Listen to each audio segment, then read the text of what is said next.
Frostburg State University. The year is 1947, and your cast is excited to present a theatrical masterpiece re-envisioned for the radio, George N. Cohan's 7 Keys to Baldpate, based on the novel of the same name. Some pandemic rules to remember. Please maintain a distance of 12 feet between you and the performers. Please keep your mask on at all times. Please do not sit closer than 6 feet from other audience members. Please turn off all mobile devices or mute them. Please note that there will be multiple gunshot sound effects during the production. And remember that your safety is our highest priority. Therefore, in the event of any emergency, ushers will assist you to the exit doors, both of which are lit on the left and right entranceways. Up next, don't miss our live performance of Spoon River Anthology on April 8th, 9th, and 10th right here in the Drama Theater. Thank you, and enjoy University Theater's radio production of 7 Keys to Baldpate, brought to you by Retro Coded Radio.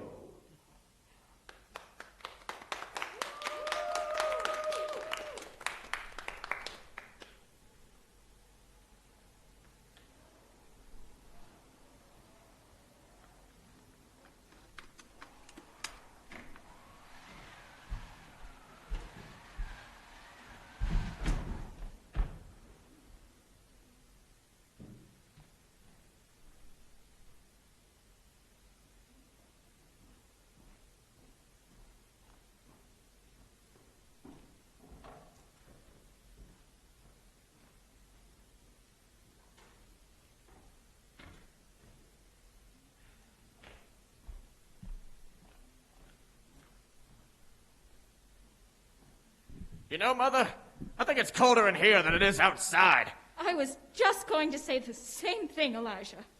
Maybe we should open the door and let in some warm air. Oh, you'd better not. The snow will blow all over the place. See if you can find some logs and we'll build a fire. Yep, we got plenty of them. I had this whole thing ready to go anyway. Could have built a fire when I was up here last week. Have them blazing in a minute if I can find them darn matches. Yep. Here they are.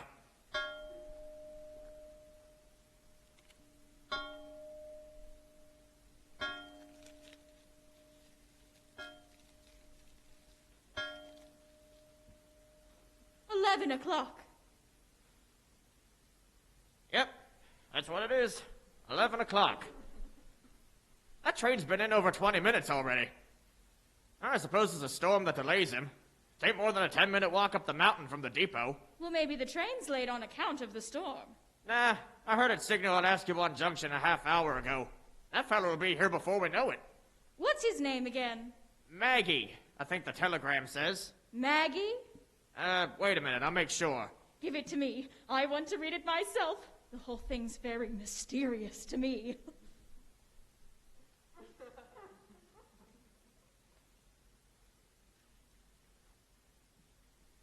Oh, that is too small.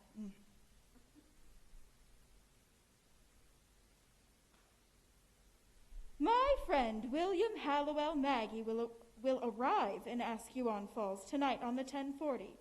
He will occupy Baldpate Inn, so be prepared to receive him there and turn the key over to him and do whatever you can to make him comfortable. He has important work to do and has chosen Baldpate Inn for his workshop. Ask no questions. Hal Bentley. I can't understand it for the life of me.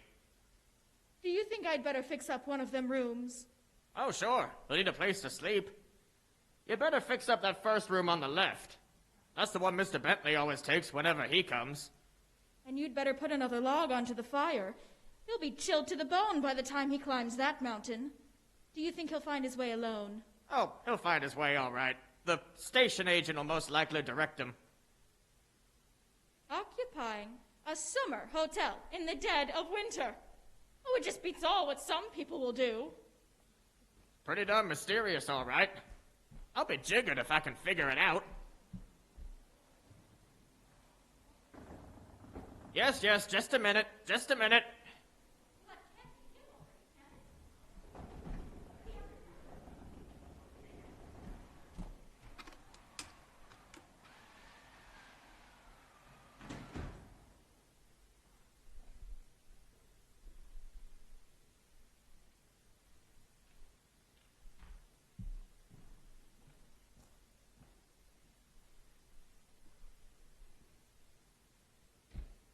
Why, the poor things half froze. What's the matter, young fella? Are you cold?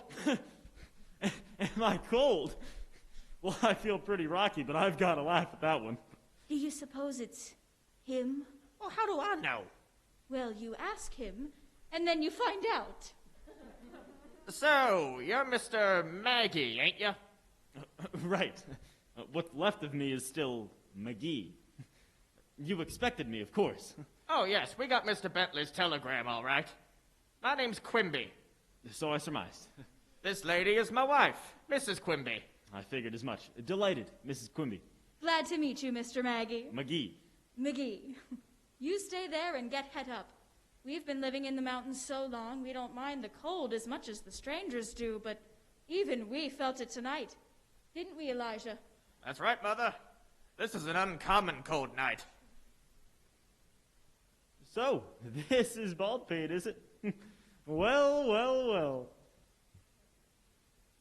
Oh, you said you received Mr. Bentley's telegram saying I would be here? Yes.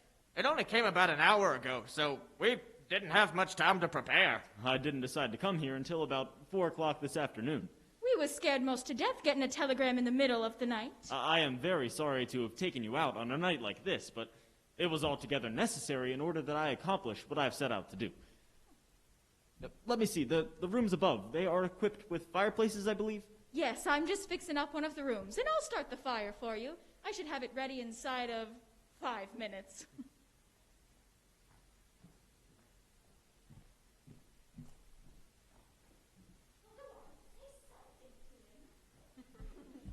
Yeah, yes, this would be too big a barn to work in. I will no doubt be more comfortable up there. Oh, jeez! Oh, don't be alarmed, Mrs. Quimby. I think I can explain this thing. Mr. Bentley has probably just had the power turned on. He knows I have to have some real light for my kind of work. I suppose you're wondering what in the devil I'm doing here? That's exactly what I was wondering, young fella. Well, I'll tell you, although I'm not quite sure you will understand.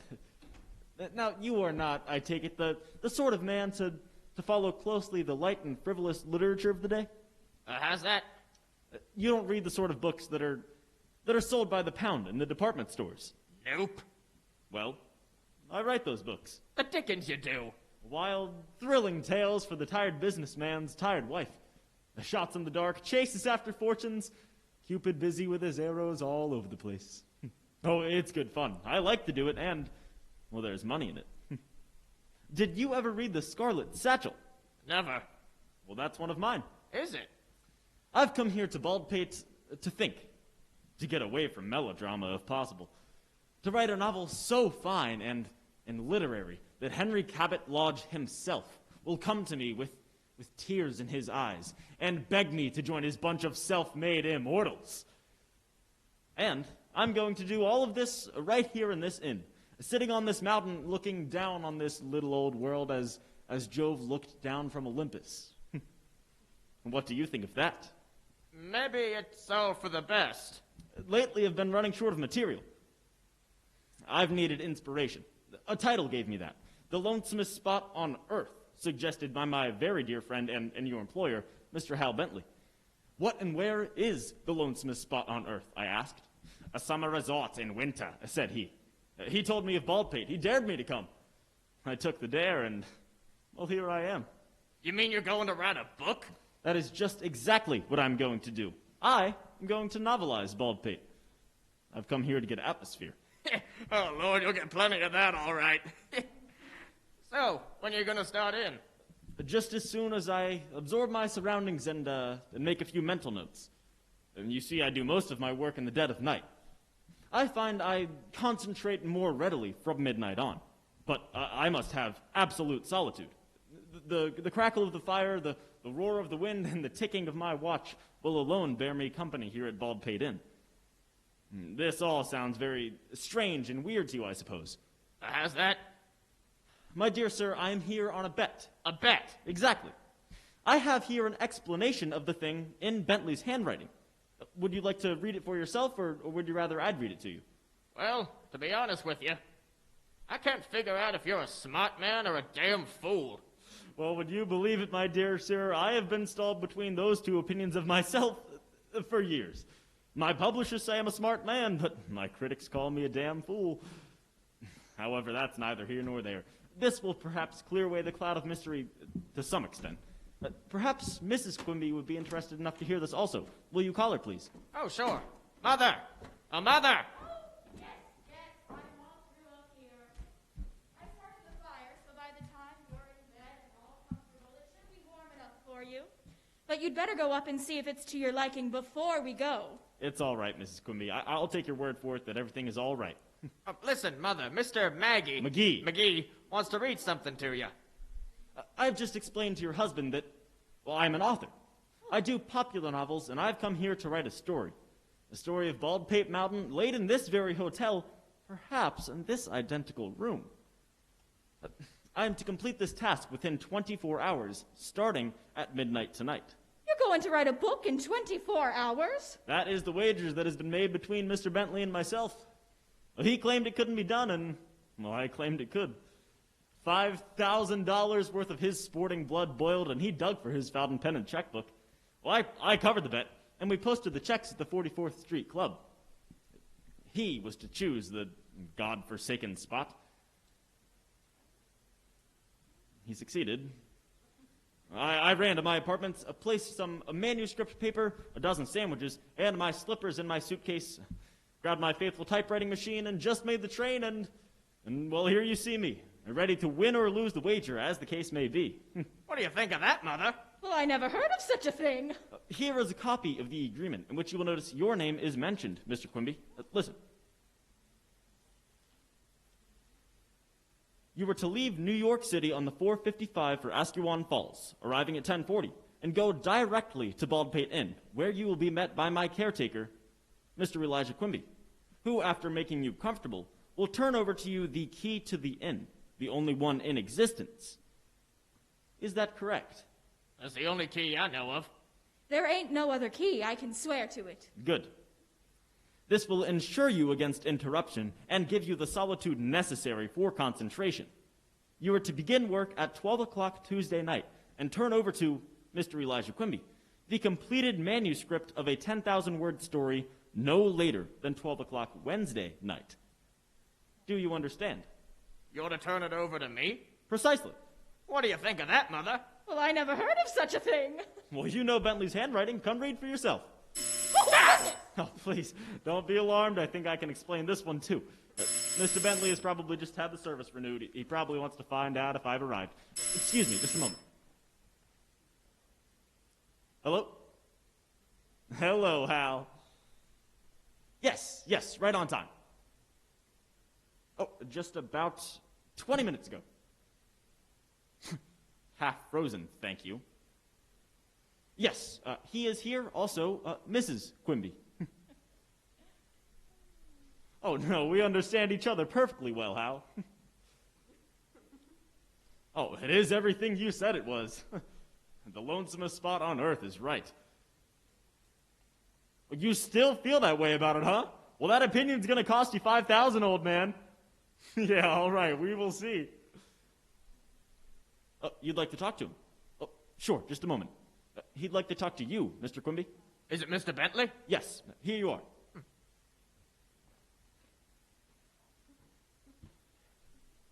Hello? Hello, Mr. Bentley. Yes, sir. 12 o'clock tomorrow night. I understand, sir.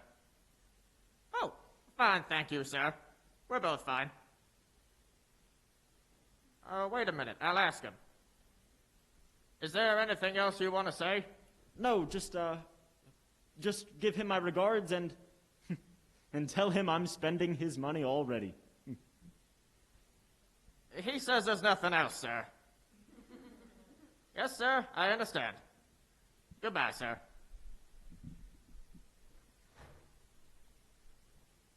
Mr. Bentley wants me to be here at 12 o'clock tomorrow night to talk to him on the telephone again. Well, it is very sad news you will impart to him, Mr. Quimby. I am going to win this wager. You know, this whole thing wouldn't make a bad story in itself. These doors, they lead to where? Oh, that's the dining room, and it leads into the kitchen. But the door to your left there, that goes down to the cellar. Aha, I see. Have you the exact time, Mr. Quimby? Mine says 11:30. 30 minutes to get my bearings and frame up a character or two for the start. Well, shall I take those up to your room? Oh, no, you needn't bother, Mrs. Quimby. Oh, it's no bother at all. I'm only happy to do anything for any friend of Mr. Bentley's. Now, you are quite sure I will not be disturbed while I'm ready. Well, no one knows you're up here except me and the missus. And we ain't gonna tell no one. I have your word for that. I never broke my word in my life. I guess that's why I'm a poor man. The only other time I know of people coming up here in the dead of winter was the time of the reform wave at Rootin. The reformers got after a bunch of crooked politicians. They broke in here in the middle of the night, hid a lot of graft money in that safe over there. You mean to tell me the reformers hid money in that safe? No, the politicians. Reformers never have any money. Splendid. What are you laughing at? Nothing. It's all right. Grafting politicians and reformers and hidden money? Well, that sounds like a bestseller. Is there anything more we can do for you, Mr. McGee? No, really. I'm sure I'll be quite all right as long as I can. Right. You have forgotten something, Mr. Quimby.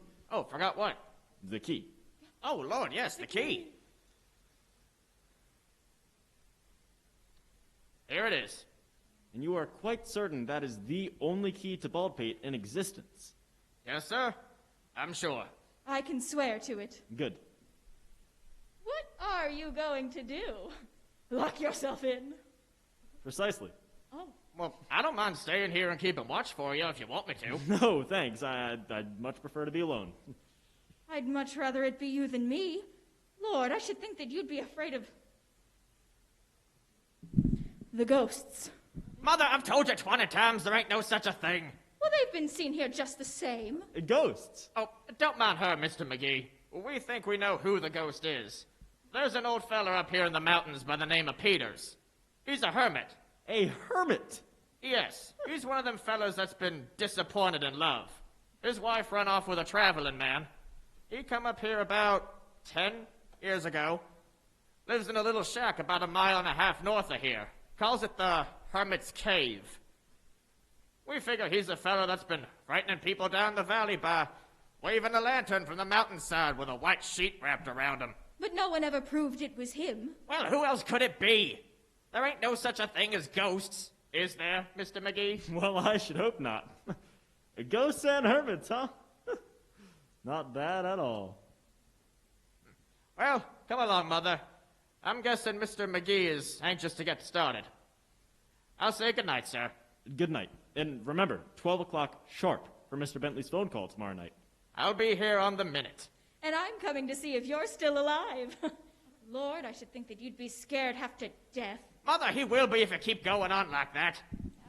Well, good night, sir. And good luck. Good night. I do not envy you your trip down the mountain on a night like this. Good night, sir. Good night, Mrs. Quimby. Keep a sharp lookout for ghosts and hermits.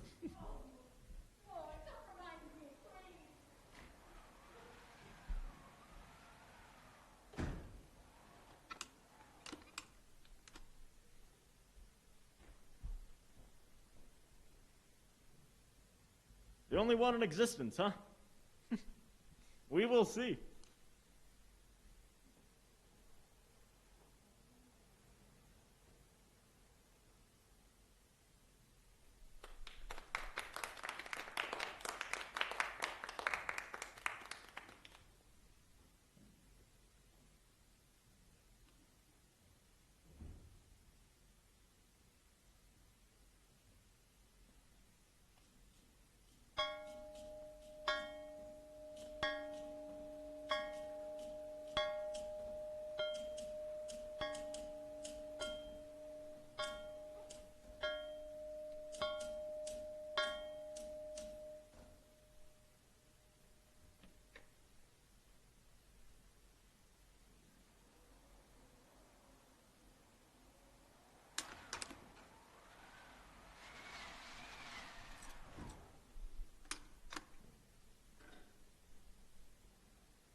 A log fire.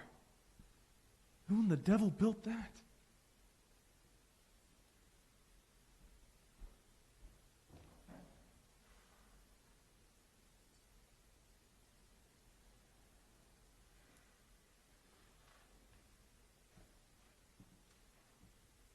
Two H75 West.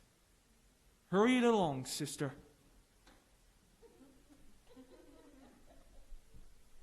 Yes, is that you, Andy?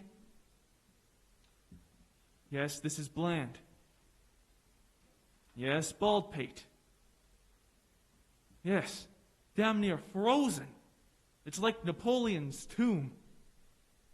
I thought you said Mayor Cargan would meet me here. No, I can't stay here all night. I'd go mad. Listen, I'll put the money in the safe, and I'll meet him at 9 o'clock in the morning and hand it over to him then. There isn't a chance in the world of anything happening. The money is safer here than any spot on earth. Look, I'll lock the safe as soon as I put the package in. Cargan knows the combination. Well, my advice is to let it lay here for a week. It's the last place they'll look for it. Besides, how could they get in? My key to Baldpate is the only one in existence. Well, they don't think we take the chance after the other exposure. I tell you, I know best. Yes, I'll be back in town by 1 o'clock. I got the president's automobile waiting at the foot of the mountain. All right? Goodbye.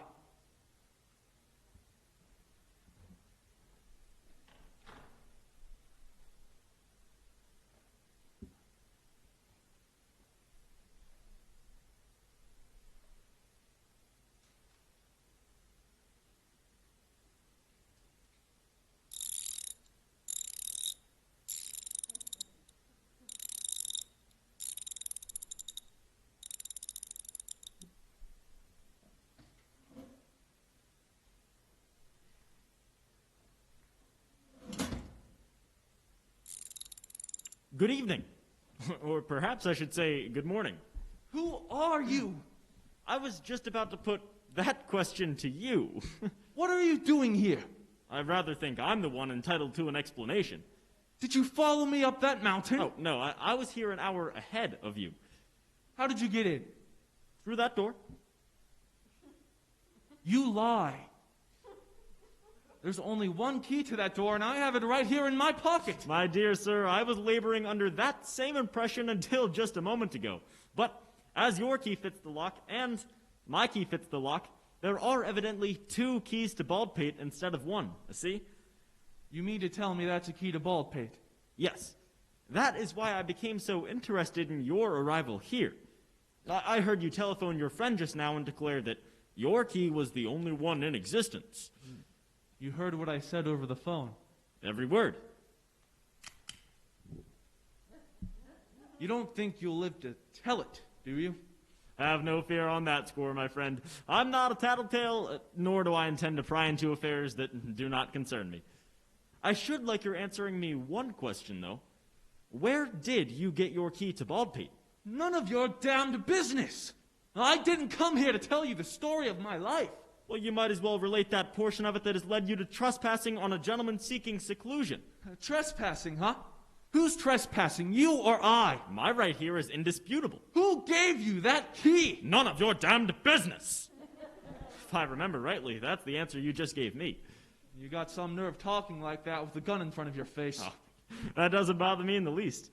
While I've never experienced this sort of thing in real life before, I've written so much of this melodramatic stuff and collected such splendid royalties from it all. It rather amuses me to find out that the so-called literary trash is the real thing after all. Why, you may not believe it, old man, but really, I've written you over and over again.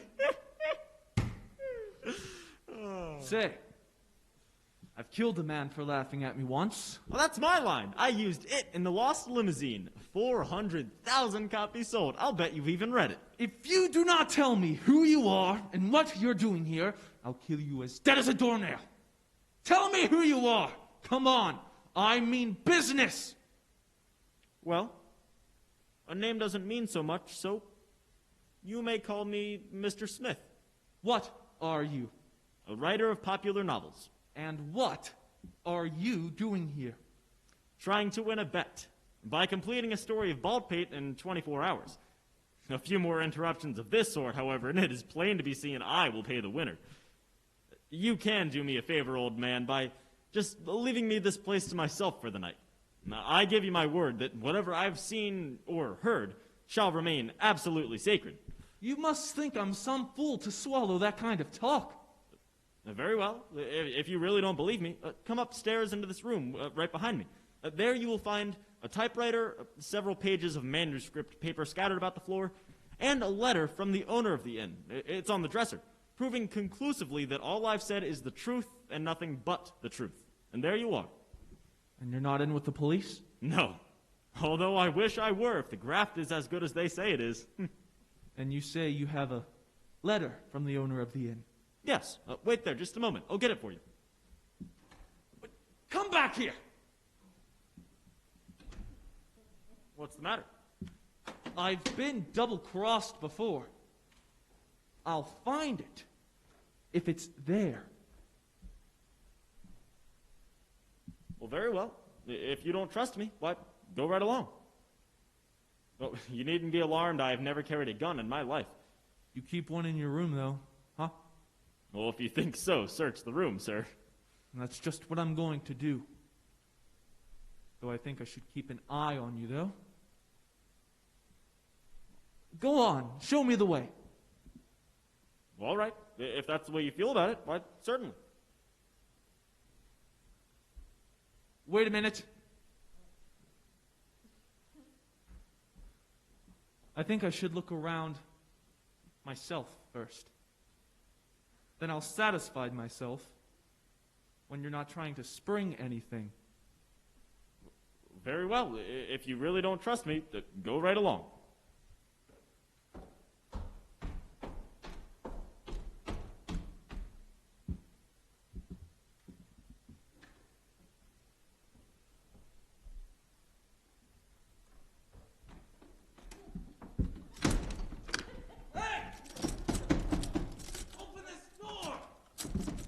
Yes, I'd like to talk to the Askewan Police Headquarters. That's what I said, Police Headquarters.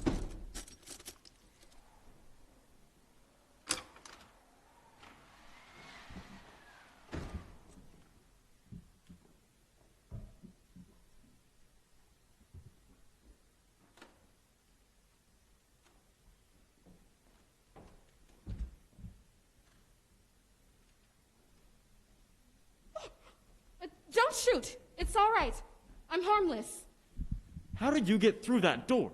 Unlocked it with a key, of course. My God! If you allow me to bring my chaperone inside, I'll explain in a moment who we are and why we're here. Your chaperone? Yes, another perfectly harmless female who has been kind enough to accompany me on this wild adventure. I have your permission? Say, what the deuce is this all about? You'll soon know. All right, Mrs. Rhodes. What is it? What's the matter? Lock the door! Lock the door! Tell me, please, what is it? What frightened you, Mrs. Rhodes? A man. A man? What man? I don't know. He appeared at the window above, flourishing a gun, and then he jumped to the ground and started running down the mountainside. Are you sure? Of course I'm sure. Just a moment. Is there anything wrong?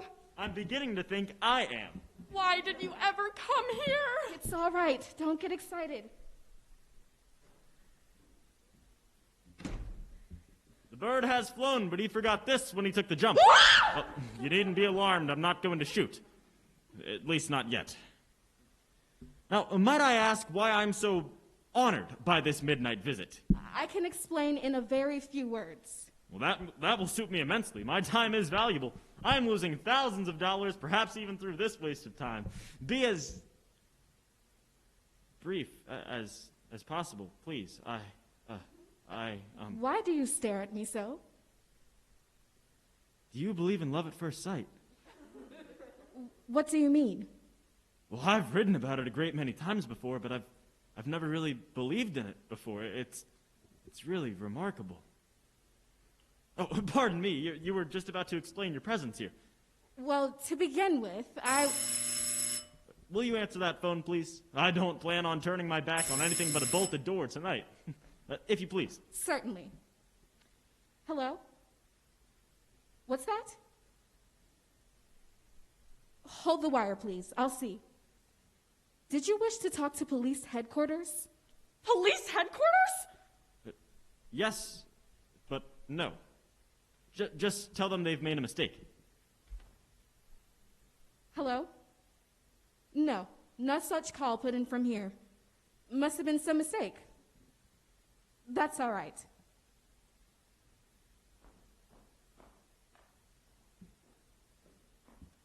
Then you did call police headquarters.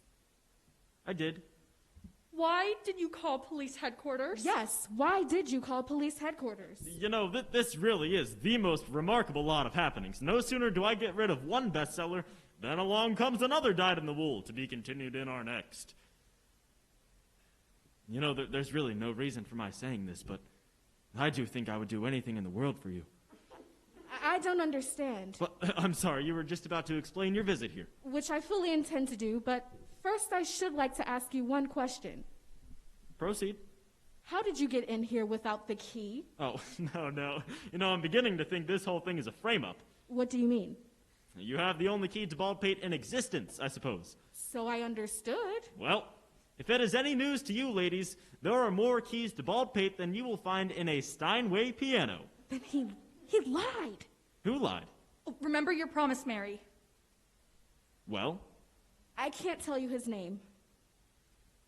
Well, will you at least tell me your name? My name is Mary Norton. I do special stories for the Rootin' Star. In the newspaper game? That's it. And this lady is Mrs. Rhodes, with whom I live in Rootin', and who is the only other person who knows I'm here to do this story. What story? The story of the $5,000 wager you made with a certain someone that you would write a complete novel inside of 24 hours. Who told you this? Remember your promise, Mary. You certainly have made many a promise, haven't you, Mary? Well, I would certainly like to know who gave you this information. I can tell you only that when the wager was made at the 44th Street Club this afternoon, a certain someone dispatched the news to me at once. Believing that I had the only key to Baldpate, I hurried here to let you in, and lo and behold, I find you already at work and as snug and cozy as you would be in a New York apartment. Now that you know my story, I'm going to throw myself on your mercy and ask you to allow me to stay here and get the story. I promise you, we shall not disturb you in the least. Have you any objections? And you won't tell me who gave you this story? I can't. Nor how you got your key? Remember your promise, Mary. You know, I wish you hadn't brought her with you. What? No offense, Mrs. Rhodes, but let me get this straight. So your idea is to come here and write a story of my 24-hour task? With your permission. Well, I'll tell you. Had you put up such a proposition to me, say, 30 minutes ago, I should have said emphatically no. But since my experience with the gun-flourishing, window-jumping gentleman, I'm inclined to entertain the idea of a companion or two. Ask him. No, you ask him. No, you ask him. Who was the man with the gun? Why did he jump from the window? Well, you might as well ask me why he hid a package of money in that safe, or why he telephoned the fact to someone else who was to relay the message to Mayor Cargan. Mayor Cargan! What seems to be the trouble? Mrs. Rhodes is a widow. Mayor Cargan a widower? Perhaps you'll understand why the name startled her when I tell you that Mrs. Rhodes is to become Mrs. Cargan next Sunday morning. Oh, indeed. Well, congratulations, Mrs. Rhodes, and again I say I did not mean to offend. I was simply trying to point out to you ladies that it has been a night of wild occurrences up until now. I'm really not accusing Mayor Cargan of any transaction, dishonest or otherwise. But if you care to stay here, take the risk. It won't bother me in the least, and it may possibly benefit this young lady in her business. Well, I've lost 30 minutes already, and as every minute means money to me right now, I will have to work quickly to make up for the time that I've lost. Again, I apologize for any mistake I may have made, Mrs. Rhodes. I can assure you that a more honest man than Jim Cargan never lived. I sincerely hope you're right, for your own sake. I hope the story proves a lie. I wish... What do you wish? Oh, nothing. I was simply thinking of Sunday morning. Good night. Good night.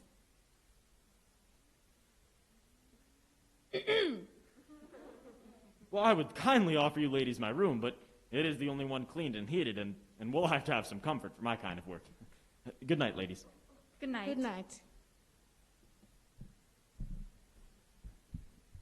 Mary, that is the sweetest name in the world. Thank you. Good night. Good night.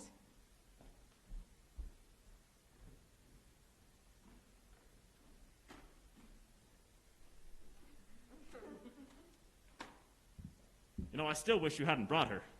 Good night. Good night.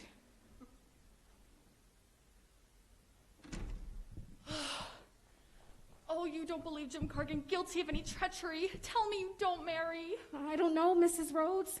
I told you the suburban bribe story we got last night, but I certainly hope the name of Cargan is kept clean. For both your sakes. I can't believe he's crooked. I won't believe it. But if he is crooked, it's best you should know now. The fates may have brought us here tonight to protect you. Who knows? Money hidden in that safe, he said. Yes, and that dovetails with the suburban bribe story. I came here to do a special. I may get 2 sweeps with the 1 broom. Oh, wouldn't that be wonderful? I'd be made. Great heavens, Mary, look! What is it? What's the matter down there? A ghost! What? A ghost! A ghost! I'll bet you $4 that's the man whose wife ran away with the traveling man.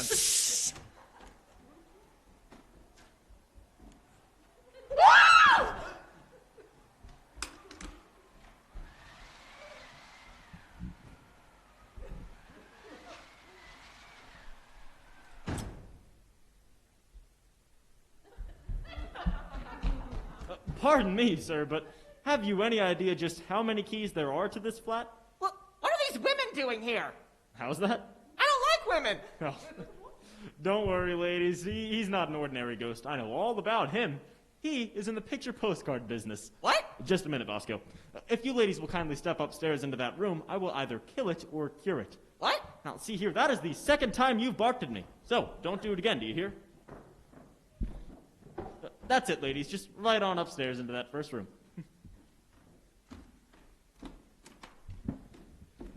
So, you're the ghost of Baldpate, are you? How'd you people get in here? You're not gonna pull that only key in existence speech on me, are you? What? You know there are other keys besides yours. They're all imitations. Mine's the real key. The old man gave it to me the day before he died. What old man?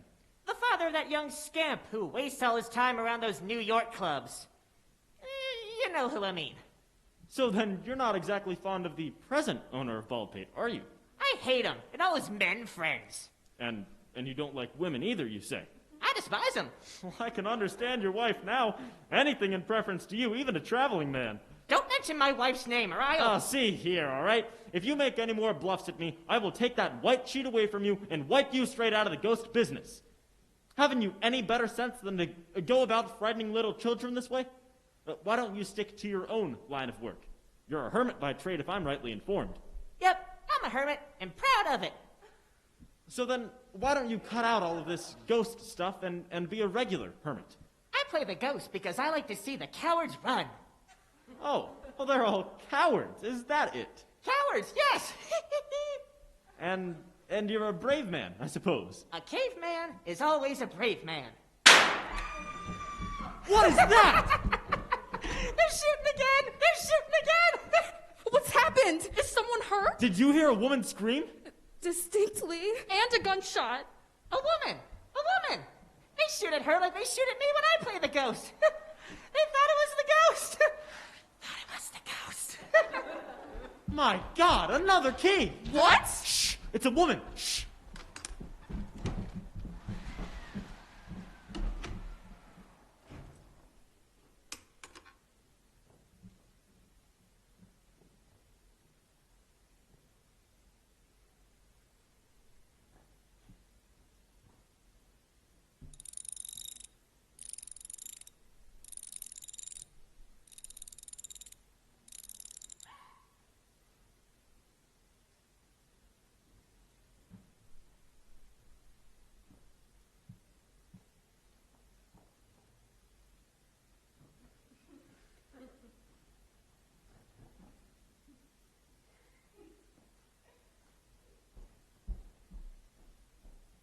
Well, I thought I'd give you a little more light so you could work faster. But really, you're the most attractive burglar I've ever seen. That is, if you are a burglar. Are you? Are you one of the Cargan crowd? Or do you represent the rootin' suburban people? Oh, no, I'm just an ordinary man trying to win a bet. However, up until now, the odds have been dead against me. Perhaps you'd like to tell me who you are. I will, if you'll answer me one question. Oh, sure. I'll answer that one before you even ask it. A friend of mine gave it to me. Of course, you thought you had the only one in existence, but he lied to you. Oh, there are keys and keys, but I love my little key best of all, see? I can't understand it at all. You haven't anything on me. And just about 2 more keys, and I will pack up my paraphernalia, go back to New York, and never make another bet as long as I live. Will you please tell me your name? Well, the name doesn't mean so much, so you may call me Mr. Jones. And yours? My name is... Listen. My husband is the president of the Asquewan Route and Suburban Railway Company. He has agreed to pay a vast amount of money for a certain city franchise. A franchise the political crowd has no power to grant. If he sues for his... They're going to use this for campaign funds to fight the opposition party at the next election. If he sues for his money back, they're going to expose him for entering into an agreement he knows nothing short of bribery. The present mayor is at the bottom of it all. I ran to my husband tonight, and I begged him not to enter into this deal. I warned him he was being cheated. He wouldn't believe me. But I know it's true. He is being cheated and will be charged with bribery besides. That's why I risked the mountain on a night like this. I must have been followed, for I was shot at as I reached the top of Baldpate. Oh, I don't know who you are, but you're a man, and you can help me. You will help me, won't you? Yes. What do you want me to do?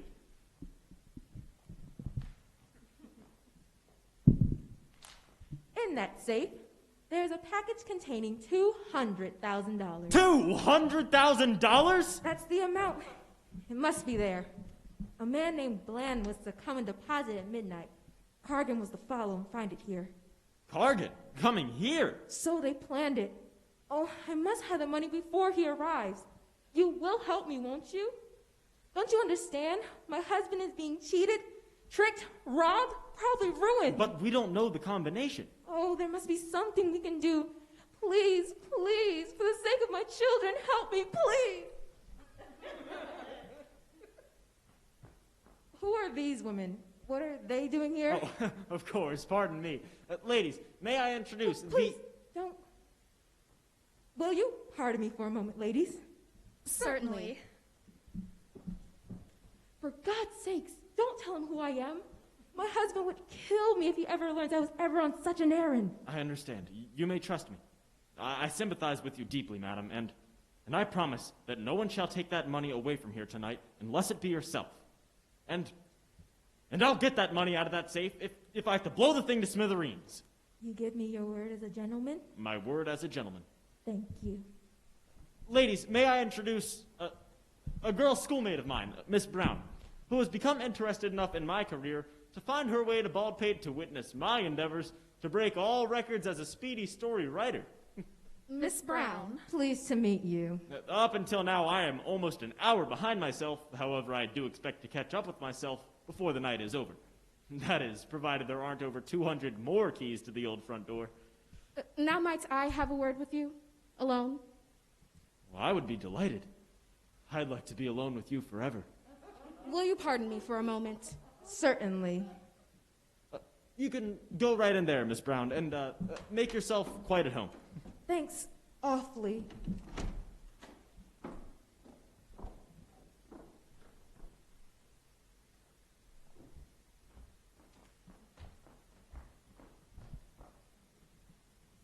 Who did that woman claim to be? Well, that's a secret I've promised never to reveal. But I overheard everything she said. Then you know. I know she lied. She lied? She claimed to be the wife of Thomas Hayden, president of the Suburban Railway. She lied, I tell you. Why, I've known Mrs. Hayden all my life. Was brought up and went to school with her daughters. Mrs. Hayden is a woman in her 50s. You can see for yourself that she is nothing more than a slip of a girl. There's a mystery here of some kind. Someone's playing a desperate game. Yes, and it is costing me $5,000. Well, I'll never win that wager tonight. I can see that right now. But what do I care? I've met you. You're going to give this money to that woman? Well, not if she lied. Well, you believe me, don't you? Believe you? Look, I've written a lot of these Romeo speeches in my novels, but I've never really felt this way before, but here goes. The moment you walked through that door tonight and I laid eyes on you, I made up my mind that you were the one woman in the world for me. Why, there is nothing I wouldn't do for you. Try me. Very well, I shall. Get me that package of money out of that safe before Cargan comes to steal it. Help me reach Rutan without being molested, and I'll annihilate that graph machine with tomorrow's edition of the Star.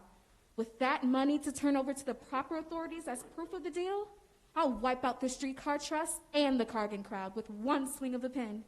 And just think, I'll save Mrs. Rhodes from an alliance with a thief. I know Cargan's crooked, always has been, but I must prove it before he should break off the engagement. Oh, what a story I'll write.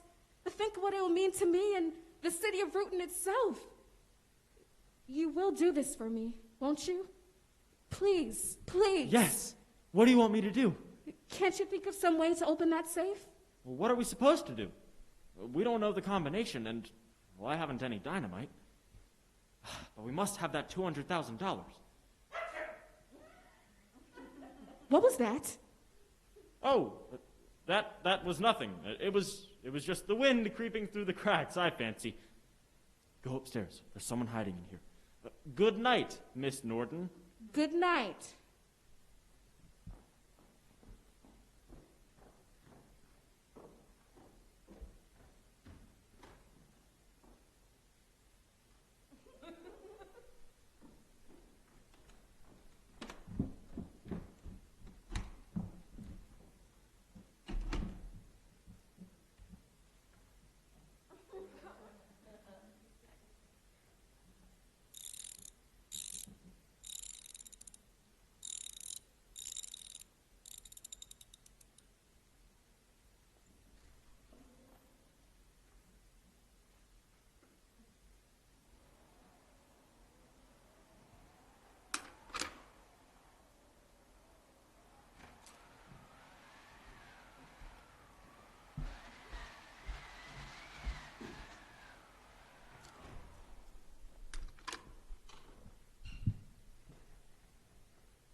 Get away from that safe! Put up your hands. Oh, it's you, is it? Come out of there. How did you know the combination to that safe? Who told you there was money in there? Get out of here, you vagabond. What do you mean by breaking into a man's safe in the middle of the night? Put him in the cellar, Max. Come on, hurry up. Get out. Damn you, Cargan, I hate you. Oh, get put. Go on, get out. Boy, we weren't any too soon. Another moment, and he'd have it sure. Is it all there?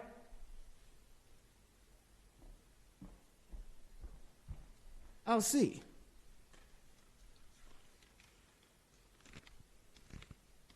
It'd be goodbye to the hermit if he got a hold of a roll like this. 200 $1,000 bills. You seem surprised that I found it here. What do you mean, surprise? I'm going to be honest with you, Max. I didn't trust you all day. And I didn't trust you tonight. What do you mean? You didn't trust me? I'll be truthful with you. I thought you were going to double-cross me. I thought you were going to beat me to this here bankroll through that woman Thornhill. Myra Thornhill? Oh, yes, Myra Thornhill. Oh, don't play dumb. You knew she was around. You've had secret meetings with her for the last 48 hours. I know every move you've made. I've had you watched. You worked with her before. You told me so. I had my mind made up to kill you, Max, if this money wasn't here. And that's just what I'm going to do if you ever double-cross me. Do you understand? Yes, I understand. No, you're not. I just put a bullet into that wall, but I'll put one in you if you don't toss that money up here. Come on, I mean business. Jim Cargan! What are you doing here? Max, are you hurt? No, I'm all right. Myra Thornhill, eh? So you were trying to cross me, you snake! I must insist upon orderly conduct, gentlemen. No roughhouse, please. Young man, be good enough to put that gun of yours on that table there. Oh, go on, hurry now.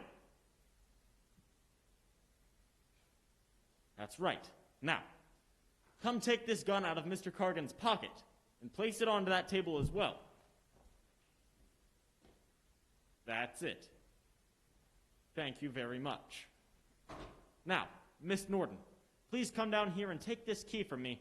Then ask the streetcar president's wife to step back into that room. Then lock the door when she is on the other side.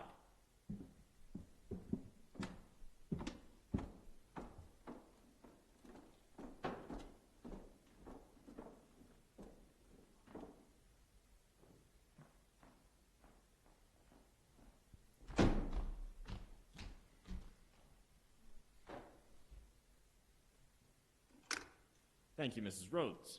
Now, Miss Norton, will you kindly step over there, take those 2 guns from that table, then place them in the hotel safe, close the safe, and turn the combination.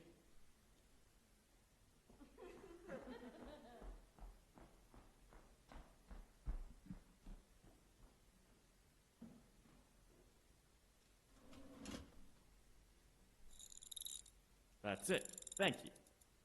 Now, gentlemen, I must insist that you step upstairs into that room on the end. And Mrs. Rhodes, will you also follow them up there and lock the door when they are on the other side? Don't worry, I shan't keep you up there long, gentlemen. I will release you as soon as I have transacted some important business with this young lady down here. Oh, go on, gentlemen, lively now, lively.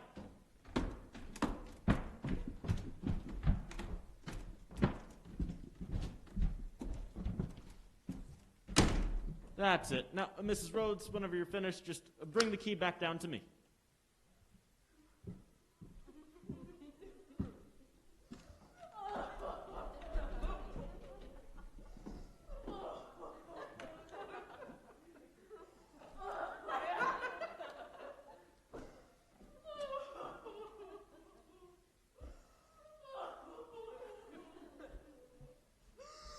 Well, how's my work? Some roundup, huh? I'm terribly sorry about this, for your sake, Mrs. Rhodes. It's best she should know now. Isn't it, dear? I suppose so, dear. I suppose so. Well, come on, you've got to work quickly. There's the graft money. Now what? I have everything planned. I know just what I'm going to do. What's the time? 1:30. But you can't get a train out of Ascalon until 5 o'clock. Oh, we can't wait at the station for 3 hours, dear. Try to get a taxi, or whatever sort of conveyance they have in this darn town, but whatever you do, get out of Ascalon as quickly as you can. You leave it to me. I'll find a way. Are you going to stay here? I'll have to. I want to keep an eye on this group of lady and gentleman bandits until I'm sure you're well on your way, even though it is all night tonight and all day tomorrow. But your work. Oh, never mind the work. I can lose that wager and be repaid 1,000,000 times over. I've met you. Good night, Mrs. Rhodes, and God bless you both. Good night.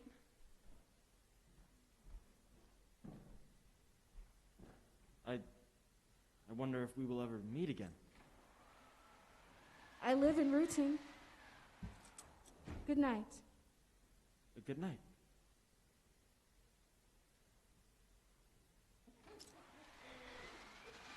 I really wish you hadn't brought her.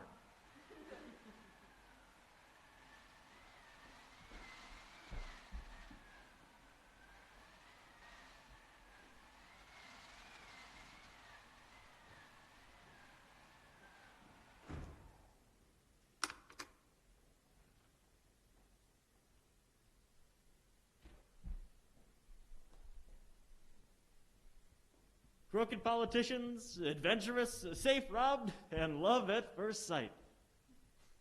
And I wanted to get away from melodrama.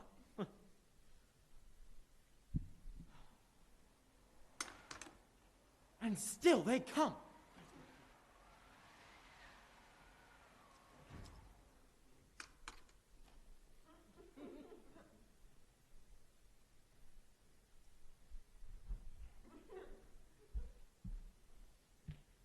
I beg pardon, but who are you?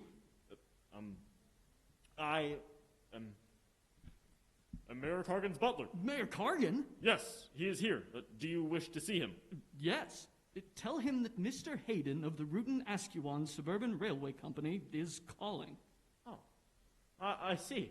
Are you the president of that road, sir? I most certainly am, sir. Your wife is here. What? Yes, she's locked in that room right over there. Are you a crazy man, sir? That is what the critics say, but I'm beginning to think they are all wrong. Wait there just a moment. I'll go tell the boys you're here. The boys? Sir, The boys?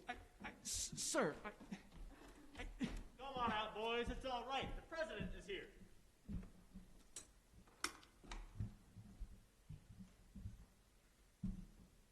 That's right, boys. Go ahead. Follow him down. I'll be just a few steps behind.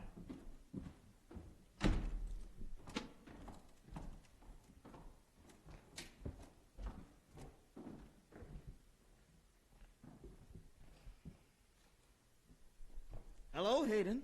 What is the meaning of this, Cargan? I don't know. Ask him. Who is he? I don't know, and I don't give a damn. I'm disgusted with the whole works. We're nailed. That's all I know. No, you don't. Come back in here, Hermie. You better come on and join those boys.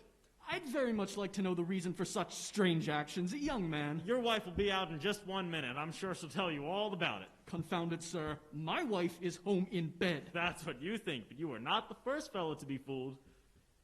Come over here, Hermie. You take this key and you unlock the door to the dining room, and you tell the streetcar president's wife that her husband is out here and would like to see her out here right away. Whenever you're finished, just toss the key back up to me. Dang it, Hermie, what are you even worth?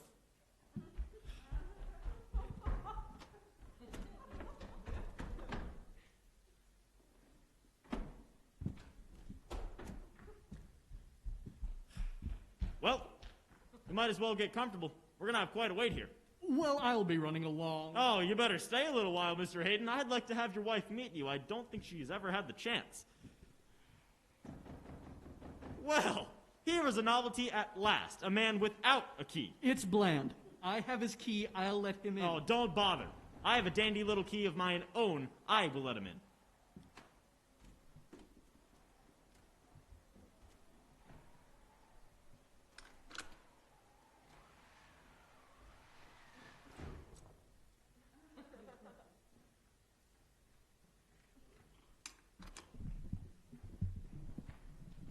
What's the matter, boss? I don't know. That's him. That's the man I told you about. He locked me in. Oh, you're back, are you? I thought you jumped out of town. Did you get it all right? No. He's got it. What? Give me that money. Say, I killed a man once for hollering at me. Ah, here we are. Mr. President, although I do think you're getting a shade of the best of it, this young lady claims to be your wife. What? You claim what? Go on, holler your head off, Grandpa. It's music to my ears to hear an old guy squawk. What are you going to do with that money? Well, I haven't got the money. What? It is on its way to Rudin. Miss Norton will see that it is placed in safe and proper hands directly when she arrives at the office of the Rudin Daily Star. The Rootin' Daily Star? Oh, we're gone! Where did Mrs. Rhodes go? Out of your life forever, Cargan. She's got your number. Sit down, Bland. Did you hear me? Sit down. Sit down, Hermie. That's right. Be a good little ghost. You too, Hayden. I don't care to sit down, sir. Did you hear me? Sit down. Confound it, sir. Do you know that I am the president of the Rootin-Askewan Suburban Railway Company? Oh, I wouldn't care if you were the president of the National League, sir. Now, we are all going to sit here and wait until that phone bell rings, and I get word that Miss Norton is safe and sound en route. That may mean 3 hours, or it may mean 6 hours. But, however long it is, we are going to sit here and wait. So you might as well get comfortable.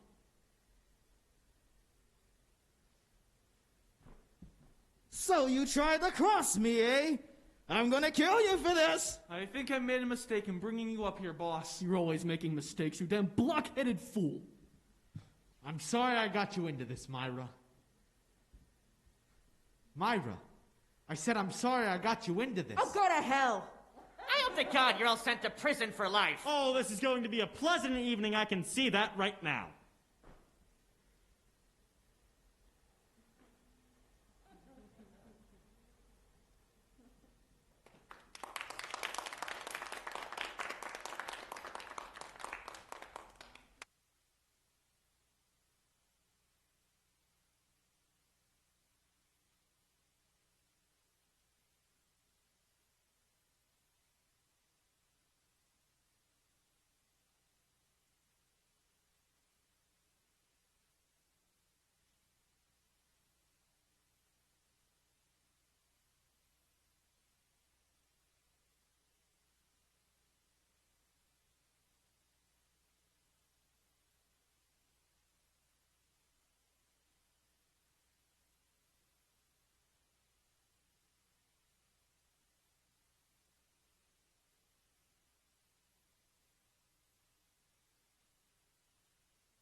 2 o'clock?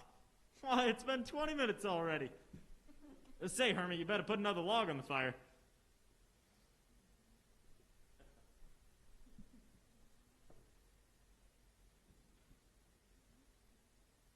Well, I think we should start a conversation. Things are getting awfully dull around here.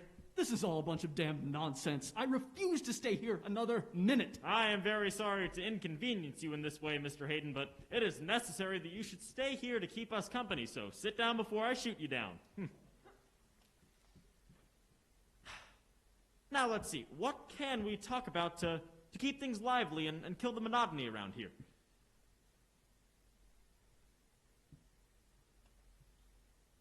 Well, I have an idea. Let's all tell each other where we got our keys. What do you all think of the idea? No? Well, I will get the ball rolling, and perhaps you'll all want to fess up after that. I have a letter from the owner of the inn to the caretaker, giving him instructions to turn his key over to me. That's how I got my key. Next. No? Big secrets, huh? Well, let's at least see how many keys there are. Well, I had the first key. Bland had the second. Miss Norton had the third. Our friend the ghost had the fourth. This young lady had the fifth. And if I'm not mistaken, you had the sixth key, Mr. Cargan. So, 6 keys to Baldpate so far, huh? I wonder how many there are. There are 7 keys to Baldpate. 7? How do you know, Hermie? The old man told me the day before he died. Mine's the original. All the others are imitations. 7 keys, huh? Where did you get your key, Bland? None of your damned business. Yeah, I knew you were going to say that. How about you, Mr. Cargan? Perhaps you'd like to shed some light on this key subject. Where did you get your key? I wouldn't tell you even if my life depended on it. Well, perhaps the young lady will be good enough to let us know where her key came from.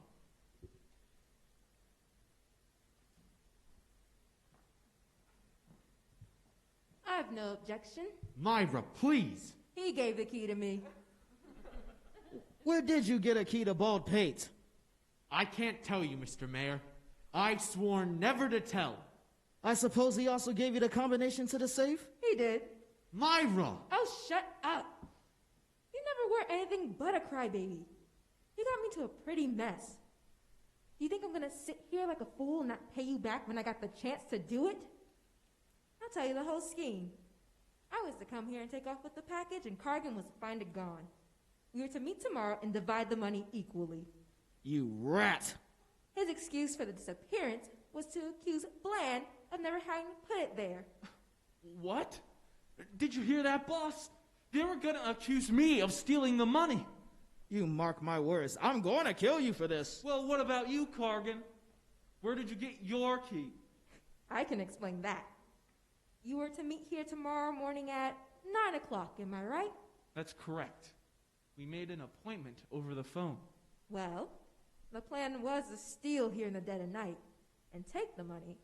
He fully intended to keep his appointment here tomorrow morning, however, and appear just as surprised as you would have been when you found the safe empty and the package gone. In other words, he not only tried to cross you, but hated and everyone else connected with the bribe. He not only tried to cross you, but Lou Max tried to double-cross him. If I hadn't been interrupted by our friend here, I would have gotten the money and triple-crossed the whole outfit. What? Yes, that was my intentions. Scruples are a joke when one's dealing with crooks. Who's a crook? Sit down, Cargan. No, I'm the mayor. Do you think I'm just going to stand here and be talked to like this? Oh, sit down, Cargan. I am the school teacher here, so be a good little mayor and sit. Why, you're not even clever crooks. You trusted Max, and Max trusted me. A fine chance either one of you had if I ever gotten a hold of that money. Who is this woman? I don't know. Her name is Thornhill. Don't believe a word she says, Hayden. She's a professional blackmailer, pure and simple. Is this true? Well, I never heard of a pure and simple blackmailer, did you? As far as my word is concerned, I fancy it will carry as much weight as the word of a crooked politician or the word of his man Friday, who he's known to be an ex-convict. What? Oh, sit down, Maxie. It is just getting good. Fine people you've introduced me to, you lunk-headed idiot. What are you blaming me for? You wanted to put the deal through, didn't you? After this, you can do your own dirty work. I'm not anxious to get mixed up in a fix like this. You got some nerve to come after me. How dare you talk to your employer in such a manner? Oh, sit down, Hayden. I told you not to go through with the deal, that it was wrong. You knew well enough you were only cheating the city of Rutan out of its rights. I tell you what, if this ever comes to light, we're all lucky if we don't spend 5 to 6 years in a stone yard. And then, if it ever comes down to a showdown, I'm going to make a clean breast of this whole affair. And I don't care who I send away, as long as I can save myself. You needn't think you could get me in a fix like this and have me keep my mouth shut. Oh, no, sir. I'm going to tell the truth. And I don't care who suffers, as long as I get away. One of our best little squealers. Well, you squealed too, didn't you? Sure. I'm with you, cutie. I'm going to scream my head off all over the place. So, you tried to cross me, eh? Certainly I tried to cross you. Why shouldn't I? You're always around crossing everybody, aren't you? I've stood for your loud talk long enough, Cargan. Now, you shoot any more of that killing stuff at me, and I'll go after you like a wild bear. You're never gonna kill anybody. You haven't got the nerve. But I have. And the next bluff you make at me will be your last. It's your fault I mixed up in this affair, and the best thing you can do is to get me away clean. Do you understand? Now, you didn't really think he was going to give you the franchise for $200,000, did you, Hayden? Why, that man would have bled you dry for $500,000 before the bill went through, and then hold you up for hush money besides. He's going to rob you, Hayden, and I dare him call me a liar. Cargan, is it true that you were going to rob me of this money? Well, if you must know, yes! That's what I was going to do! Rob you! Just what you deserve. You were trying to rob the city, weren't you? You were just as much of a thief as I am. Well, if I'm a crook, you made me so, you with your rotten money. Big corporations are the cause of corrupt politics in this country. And you're just the kind of a sneak who builds the prisons that are filled with the poor devils that do your dirty work. You're worse than a crook. You're a maker of crooks. Well, if I go up for this, you'll go with me. I'll get even with you, even if I have to lie over a Bible and swear your life away. Rob you? You got a hell of a goal to be yelling about being robbed, you have. I hope the prison catches fire and you're all burned to a crisp. My idea was to start a conversation, not a roughhouse. The woman who took the money, who is she? A newspaper reporter. On the Daily Star. The sheep that has fought me ever since I took office. They got me this time, sure. How much longer are you gonna keep us here? Well, that is for the telephone to decide. I will release you all as soon as I've gotten word that Miss Norton is safe and sound in Rudin. And you're not going to turn us over to the police? Well, certainly not. Why should I? Because they're a bunch of crooks. I'd love to be on the jury. Sit down, Hermie. I need a little target practice, and remember, it is not against the law to kill a ghost. There's no train to Rudin until 5 o'clock. That means we must stay here till 6, huh? I'm afraid so. Unless they make it by automobile from Ascuan, that means several hours at best. So, you might as well get comfortable. We're liable to have quite a wait. Me for my beauty sleep. Good night. Well, she couldn't have made it as quick as that. It's over an hour by automobile. Answer that phone, Miss Thornhill. You tell me the message as you get it, and I will tell you what to say if it requires an answer. Hello? Yes, Baldpate. Yes, just a moment. Someone wants to talk to you. Get the name. Hello? Who is this? Oh, yes. Very well. I'll tell him. Miss Norton. Tell her that it is impossible for me to turn my back long enough to come to the phone, and that you will get the message and repeat it to me as you get it.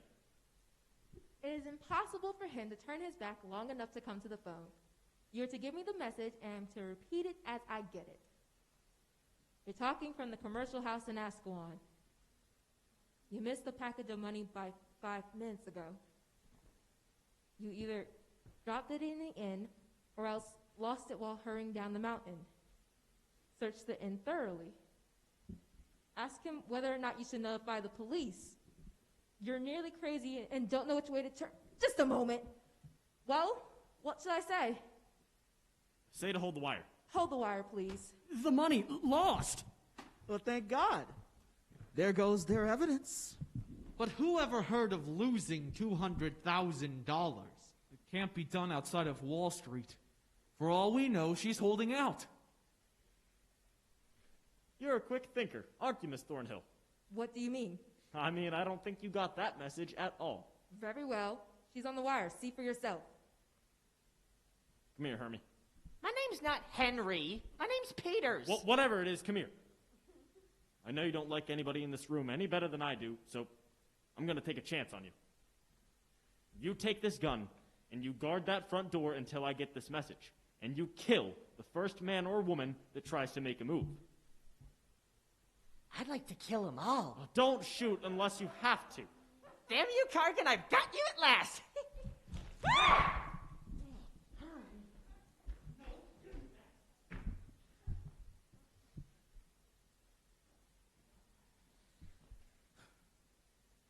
So, you tried to take a shot at me, eh? Put them in the room where they put us and lock the door. They can make an escape from the window, Cargan. I did it myself. There's no window in that room. Put them in there. What is the idea, Cargan? Oh, well, go on. I'm the school teacher now. Do as you're told.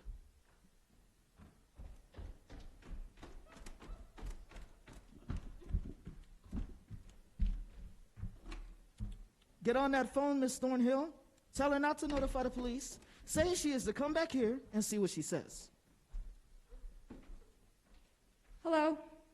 Yes. Why? The message is that you are not to notify the police of the loss. Say nothing to anyone, but to return here at once. That is the message. Yes. Goodbye. As quick as she can, she says. All right. What are you going to do, Cargan? Well, never mind. I'm running things now. Get in there. If you harm that girl, I will get you if it is the last act of my life. Well, I've heard that kind of talk in books. I write those kind of books, but I'm talking real talk now. Oh, go on. Get in there. What's the move, Cargan? Well, we wait for her to come back and see if she's got that money on her. You don't think she's fool enough to bring it back with her if she's trying to get away with it, do you? What are you going to do if you find it on her, Cargan? Keep it, of course. It's my money. Our agreement holds true. Your people will get the franchise. Don't worry. Why, you've just openly declared that you were going to rob me of the money. Oh, I was mad. Wasn't I being accused right and left? I didn't mean a word I said, Hayden. What do you think, Bland? Oh, don't ask me. You bawled me out once tonight. That was enough. I haven't forgotten what you said to me, Mr. Max. I don't want you to forget it. I want you to remember it all your life. I wouldn't care if you had 6 guns on me. You're nothing but a cheap coward, Cargan. So you tried to double-cross me, huh? Why, certainly. Who are you? Why, damn you! Hey, gentlemen, please. Oh, be quiet, Hayden. You'll get what you're looking for if you don't. Calm down. Just calm down. Do you hear me? Now get away from me. Just get away before I knock you down. Now, madam, what do you mean by claiming to be my wife? Now listen here, Grandpa. You can scare these 3 little boys, but you don't want to annoy me. I got a nasty temper, so get away before I lose it. And what are you doing near that safe? Get away from there. Oh, you needn't be afraid. I ain't gonna do anything. Only I...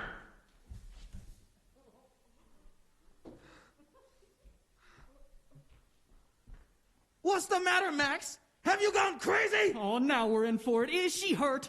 Well, I didn't mean it. It was an accident. What's going on down there? What was that gunshot? Turn off the lights.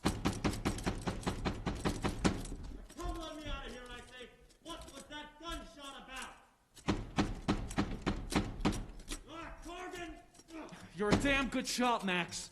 You killed her, all right? Don't say that! It can't be possible. It's over. She's gone. But I didn't mean it. I tell you, it was an accident. You lie! I saw you take aim! So did I! No, don't say that. It isn't so. Before heaven, I swear it was an accident. Oh, come help me move the body, Cargan. To where? Just hurry up, come on. Well, I'm innocent, I tell you. I wouldn't harm a fly. Keep quiet, you damn fool! Do you want the world to hear you?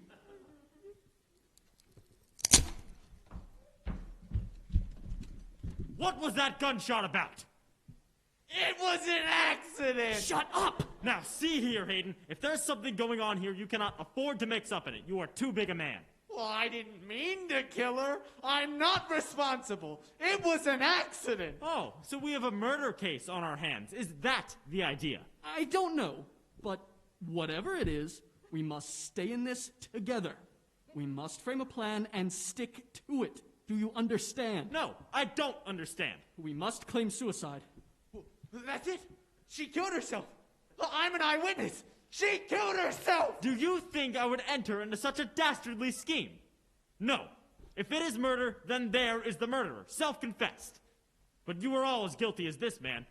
It is murder in the first degree, and I am going to make you pay the penalty. I'm afraid you're in the wrong here, young fellow. Well, I'm sorry for you. From the bottom of my heart, I pity you. She's dead. You killed her. All right? Better plead insanity, old man. It's the only chance you've got. Bad business, this carrying guns. Who was the woman? Your wife? No, gentlemen, you cannot get away with this. It is good melodrama, but it's old stuff. You can't intimidate me. You work very well together, but it's rough work, and it isn't going to get you anything. Besides, you've forgotten I have a witness in Peters, the hermit. Get him! Bring him down!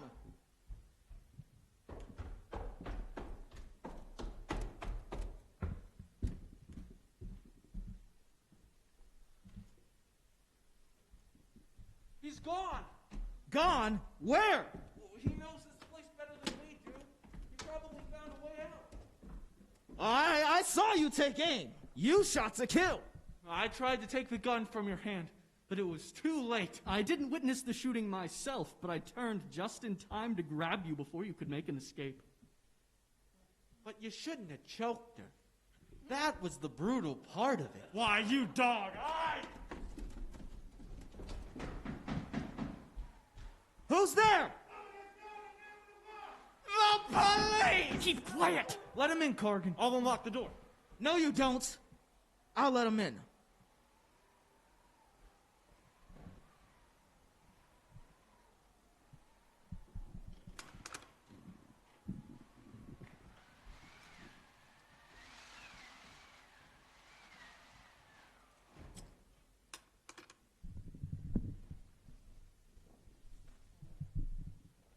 Here, I'll take that key. And I'll take that gun I saw you put in your pocket, too. What authority have you? Shut up! I'm Chief Kennedy of the Ascalon Falls Police Headquarters. That's my authority. It's all right, Chief. He's all right. Where's the lights? Over there, to your left. Hello, Mr. Mayor. What are you doing here? Well, I can explain all that. That man has a gun on him also. Who are you? I will explain who I am at the proper time and place. Better get on your job quick here, Chief. There's something doing. 2 of these men have weapons, and 2 of them also have keys to that front door. What are you trying to do? Run the police department? This is an important case, Chief. Thousands of dollars are involved, and a crime committed besides. I advise you place every man in this room under arrest immediately. What's this about, Mr. Mayor? He's for Flushing, Chief. He's stalling for a chance to get away. Don't be afraid. I got police outside. Nobody will be getting away. Lou Max. Quite the crowd of celebrities. You got a gun? What you doing toting that for? I've come here to investigate, and I got to do my duty. There's nothing on me. Who has the other keys? He said there were 2. That gentleman has it. Hello, Mr. Hayden. Well, come on, somebody start talking. What's the big gathering all about? Well, he's got a key. Make him give it up. Come on. Got anything else to say? I prefer to tell my story in the presence of witnesses. I insist upon the immediate arrest of every man in this room, myself included. Don't listen to him, Chief. He's a madman. Well, someone telephoned police headquarters about 2 hours ago. And when we got on the wire, Central said they hung up. We got a new connection, and a woman's voice came through, and she said no. It was a mistake. We got to thinking it over at headquarters, and it didn't listen good. So we looked it up and found that the call came from Baldpate Inn. So I made up my mind to come and investigate. Now, when I started up the mountain 10 minutes ago, the lights were on full blast, and then suddenly they went out, and there was a pistol shot too. All my men heard the report and agreed it came in this direction. Now, what's it all about? It was I who called the police headquarters, Chief. You? The sergeant said it was a woman's voice on the wire. That was the second time when you called back. I'm the one that called first. What for? I do not intend to tell my story until I am under oath. I want everything I say to go on court records. I charge these men with conspiracy and murder. What's this about, Cargan? Well, the poor devil's gone mad, I guess. He shot and killed a woman, and he's accused every man here of the crime. Murder, eh? Yes. Cold-blooded murder. Who's the woman you shot?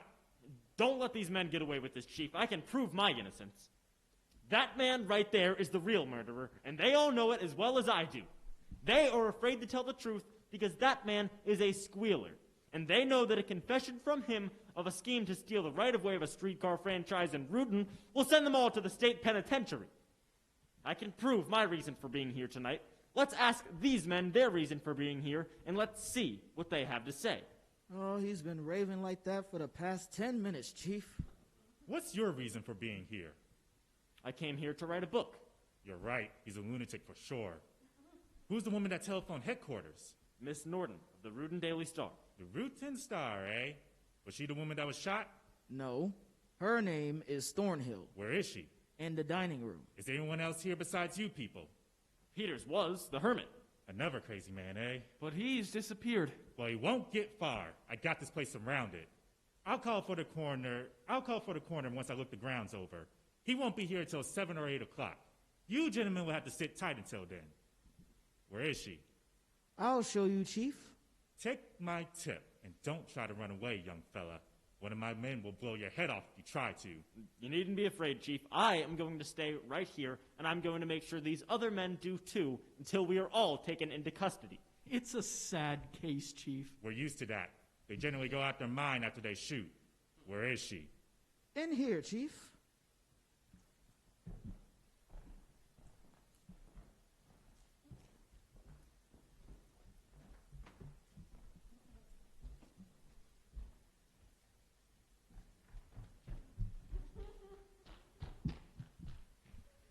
I moved the body through the secret passage to the cellar. What? I heard them accuse you of the crime. They'll never find the secret passage, and they'll never find the body. What did you do that for, you damn fool?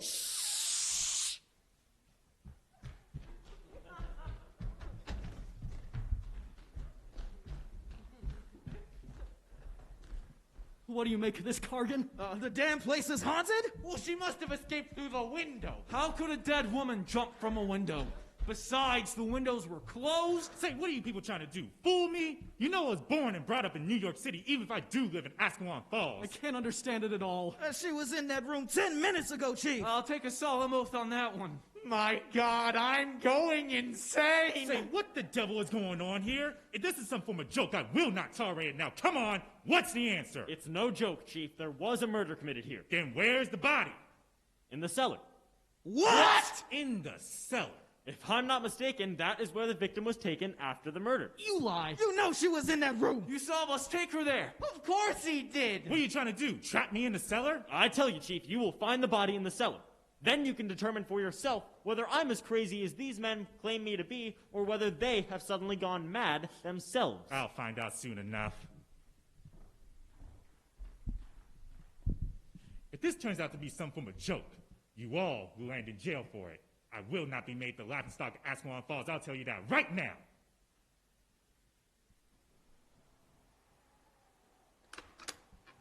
Hello?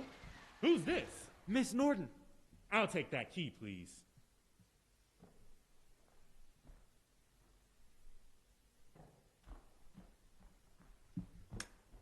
Why are the police here? It's all right.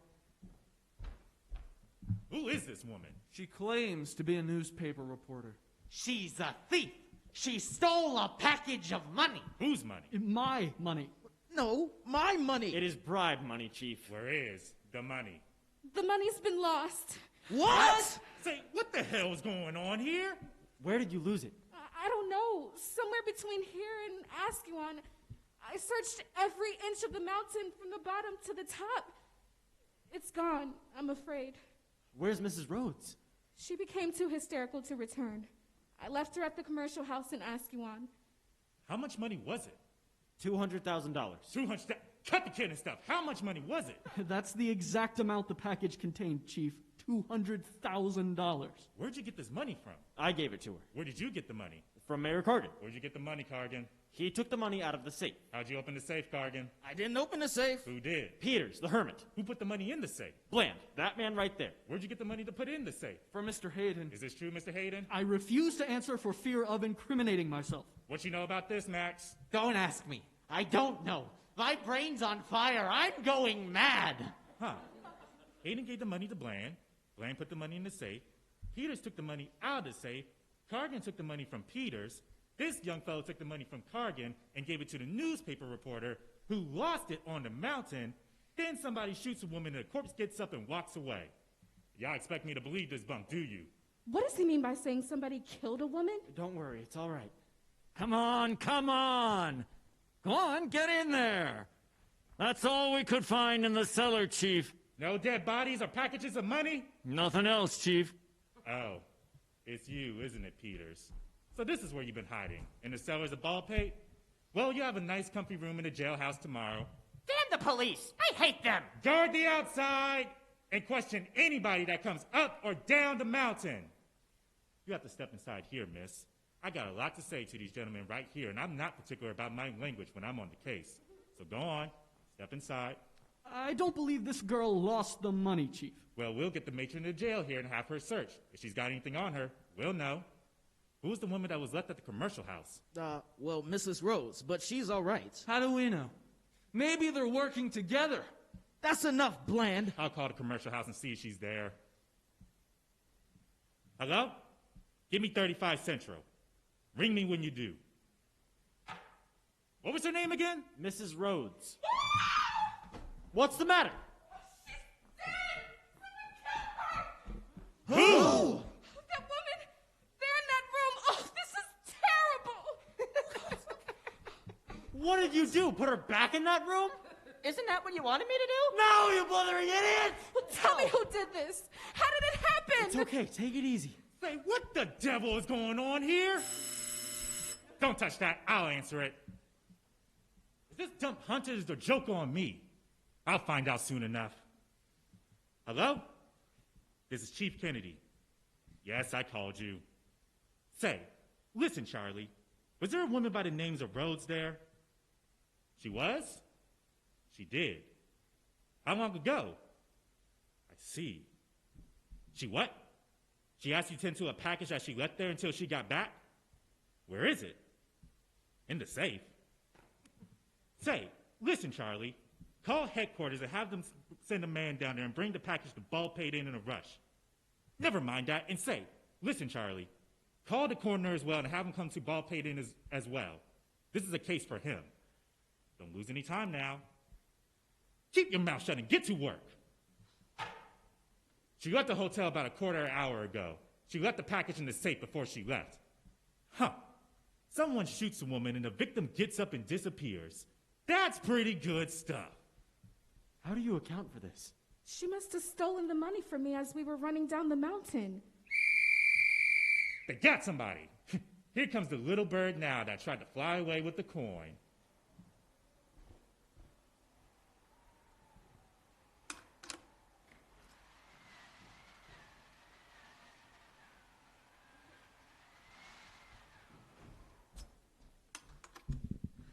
What is the meaning of this? That's what I'm trying to figure out. Is there any trace of the money? Are you going to have these women searched, Chief? Maybe that won't be necessary. We'll soon find out what she left in the commercial house. No, you don't! Nobody's even here until I get this cleared up and find out who killed that woman. Killed a woman? What does he mean? You stole the money from me, didn't you? I'll never trust another woman as long as I live. They're no good. They never were. Shut up! Well, what you got to say, missus? Yes, I did steal the money. What? But I did it for you, Jim Cargan. I knew that if the story was ever made public, you would be a ruined man. I knew the package was the evidence that would convict you. I intended on returning it to Mr. Hayden to try and kill off the bribe and save you from disgrace. I did all this because I thought you cared. And what is my reward? You stand there, ready to turn against me, to condemn me. Very well. Now I'll turn on you. Officer, these men have bargained to cheat the city of Rune. I demand their arrest on the charge of conspiracy. It's a lie. It is the truth, Chief, the absolute truth. What do you have to say about this, Cargan? Nothing. I'm through. So am I. I can't stand this any longer. I'm going mad. I want you to know the real truth. It was I who killed the woman in that room. I shot her down like a dog. I know I haven't a chance, but I don't want to be sent to the chair. I'll confess. I'll tell the truth. I'll turn state's evidence. Anything. But for God's sake, don't let them kill me. Shut up! Get over here! You're gonna have to put these on, young fella. There we go. Oh, what are we gonna do, Cargan? Well, no less than 10 years, I'm afraid. Can you ever forgive me? I didn't understand. I do now. And you came here to write a book, eh? That was the original idea. You know, I don't know whether you people are kidding me or not. They got somebody. What is it now?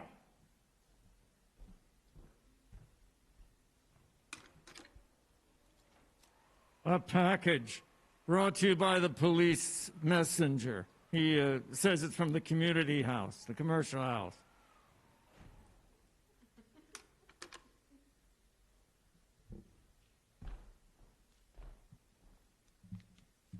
Say, before I open this, if this turns out to be a bunch of cigar coupons, I'm gonna smash somebody's head for sure. I refuse to be made a fool out of, even if I'm a small-town cop.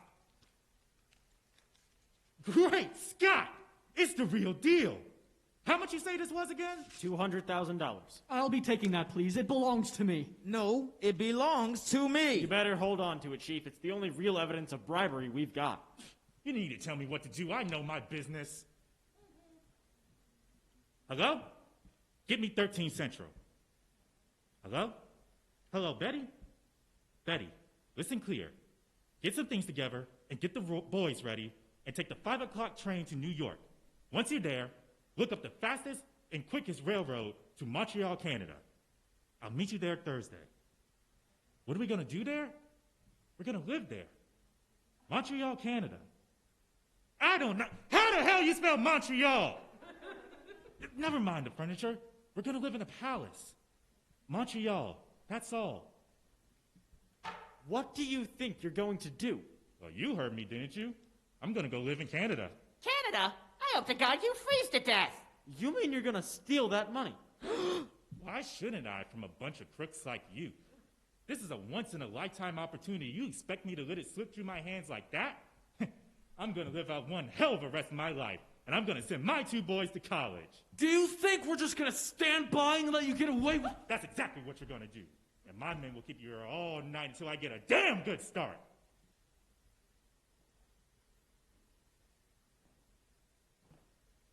Get the money! I'll get it! I'll get it! What? I don't want it. Please, it's no, you don't, Cargan. That belongs to me. Don't let them get it, Peters. Let them try to get it. Peters, no! Peters, put it down! Now No, let me Peters. see you get Put it. down, Peters! No! Peters! Peters, come on! No! Why? Now watch it burn! What have you done? He burnt the money! A fortune! Good God! My men will hunt you down like hounds! What is that? A ghost!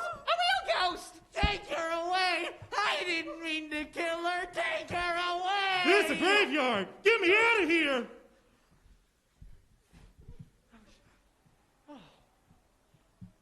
The seventh key! The seventh key! The seventh key! Who are you?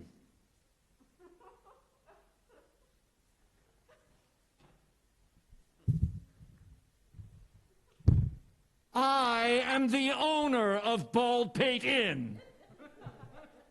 Two policemen refused to allow me to pass, and I shot them dead. What? This isn't true. This can't be true. I'm a raving maniac. I just arrived, Billy, motored from New York. I expected to find you alone. Who are these people? How did they get in here? Have they disturbed you at your work? How is the story getting on? How is the story getting on? Great heavens, man! To what sort of place did you send me? Nothing but crooks, murderers, ghosts, policemen, and dead people walking about the halls. Hundreds of thousands of dollars, and keys and keys and keys. You win, I lose. 24 hours? Why, I couldn't write a book in 24 years in a place like this. My God, what a night this has been. We got him! I'm not going to hold you to the wager, Billy. I just want you to know it's not true. What part is not true? I'm not a real widow. I'm not a real politician. I'm not a real policeman. This isn't real hair. I don't really own a railroad. That wasn't real money that was burnt. These aren't real handcuffs. See? I'm not a real dead girl. Are you real? Not a real newspaper reporter. A real girl, I mean. That's for you to say. Well, for heaven's sake, don't keep me in the dark. Explain. Tell me what it all means. It means, old boy, that I wanted to prove to you how perfectly improbable and terrible those awful stories you've been writing would seem if such things really and truly happened. I left New York an hour ahead of you today. I got to Reuton at 9 p.m., went directly to the Empire Theater, told the manager of our bet, framed the whole plan, engaged the entire stock company, hired half a dozen autos, shot over to Ascalon after the performance, and we arrived at the top of the mountain at exactly 9 o'clock, at midnight. Since then, you know what's happened. I've been watching the proceedings from the outside. And if it weren't for the fact that I'm nearly frozen stiff, I'd call it a wonderful night. You did this to me? Oh, you're not mad, are you? Of course, if you want to go through with the bet, you have... No, thanks. The bet's off. Me for the commercial house until my train is ready to start. Is your real name Mary? It is.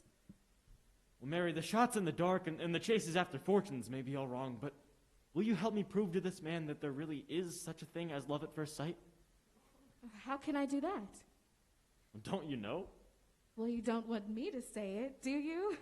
Now remember your promise, Mary. Aww.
Come on in, folks. You're right on time, I see. We were outside 10 minutes waiting for the clock to strike. Lord, I didn't think we'd find you alive. How'd you come out? Well, allow me.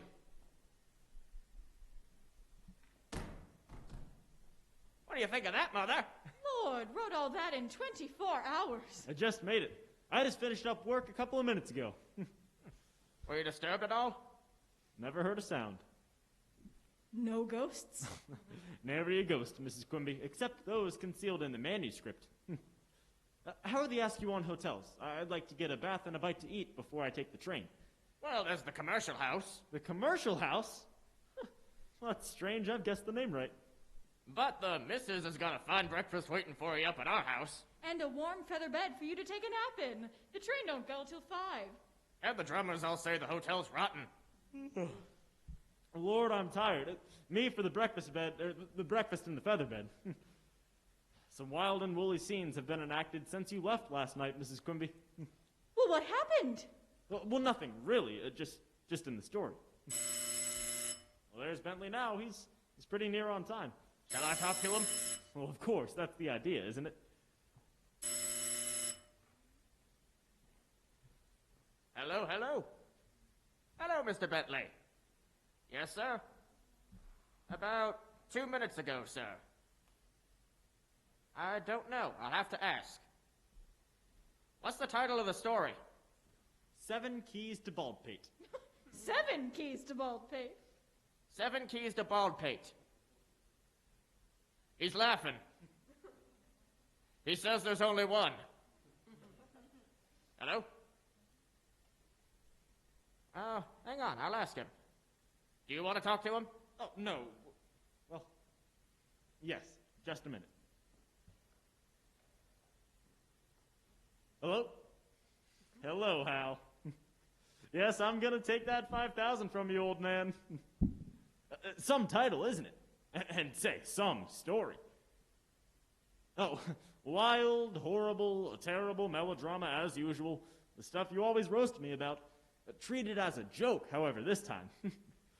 But say, Hal, you are in the story. Oh, don't worry, I never mention your name or anything. But listen, Hal, I am in the story too. Oh, I'm the hero. Listen, Hal, this thing is going to sell over 1 million copies. The what? The critics? Why, I don't give a damn what the critics have to say. This is the stuff the public wants, Hal. Oh, sure, I can meet you at the club at 2:30, old man. All righty.